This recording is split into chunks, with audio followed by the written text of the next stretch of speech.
संपत्ती एक वेळा दुसरीकडे चालली जाईल, पण ज्याच्याकडे ज्ञान आहे, ज्याच्याकडे विद्वत्ता आहे, त्याचं ज्ञान कोणी चोरून घेऊ शकत नाही. आणि त्याच्यामुळे आपल्याला सरस्वतीची पण उपासना करायची आहे. लक्ष्मी सरस्वतीला फॉलो करते, कारण तुम्हाला माहिती आहे की जिथे लक्ष्मी सरस्वती असेल तिथे लक्ष्मीचा पण व्यास असतो, तिथे पार्वतीचा पण व्यास असतो. पण प्रश्न असा आहे की आपण धर्माला मानतो पण आपण धर्माचं मानत नाही.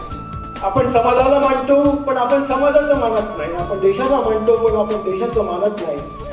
मित्रांनो, पाणी जोरजोराने पडलं तर ते नालीच्या मधनं वाहून जातं, पण जर आरामाने थांबत पडलं तर ते निसतं आणि त्याच्यातनं सृष्टी निर्माण होते. मित्रांनो, या दिवसभराचा जो फ्लो आहे विचारांचा, हे विचारपीठ आहे. हे दिवसभर असं थांबत झऱ्यानी खेळ तुम्हाला ते आत्मबोध त्याचा घ्यायचा आहे.